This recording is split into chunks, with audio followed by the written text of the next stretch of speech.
Rape, or in my case, historic rape, led me to wanting to help as many people as possible, especially with the struggles that I have gone through. Today, the BBC released my story, which has been titled My Journey to Justice. And here the clip is. Good afternoon, I'm Harriet Morter. First this lunchtime, a survivor of rape from Norfolk has been talking about his 2-decade journey to justice. Dan Cooper from Watton has waived his right to anonymity. He was assaulted by his then partner in 2004, but it wasn't until last year that his attacker was sent to prison. It was his experience of being on a jury at another rape trial that Dan, who's been diagnosed with autism, decided to take action.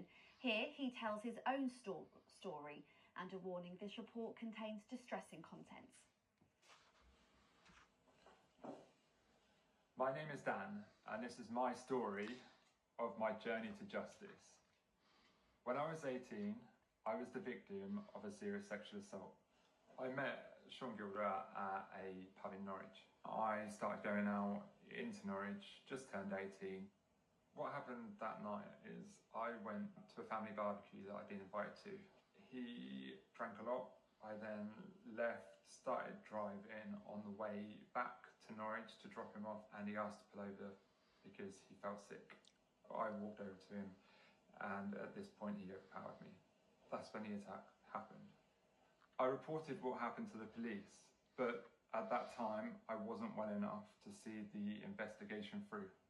Then in 2018 I was called for jury duty. This was a rape trial as well. The experience triggered me. I knew that I had to take action in my own case. It took a while, but Norfolk Police eventually charged Gilder. In 2023, he was finally convicted. He was given an 8-year prison sentence. I worked for the civil service as a project manager and an on-call crew manager for Norfolk Fire and Rescue Service. I have been diagnosed with complex post-traumatic stress disorder. The fire service knew I was struggling and offered to refer me to a clinical psychologist. I know it's a very daunting and challenging process to come forward, as many people don't come forward to me until it's like 20, 30 years later down the line. They come to see me after they've experienced, say, some childhood sexual trauma. But the one thing they always say to me is, I wish I dealt with it earlier. I felt so proud of you for sticking by what you believed in, and it was justice for you. You'd worked so hard. Mentally, it had really taken a toll on you. And we could see how you struggled. We'd always all been there for you. I am now on the social media platform TikTok. Since I started talking about my experience of sexual assault, my number of followers has increased dramatically.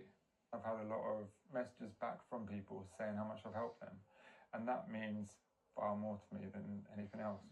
People need to talk up about these types of incidents that do happen, and they happen far too often. Dan sharing his story there.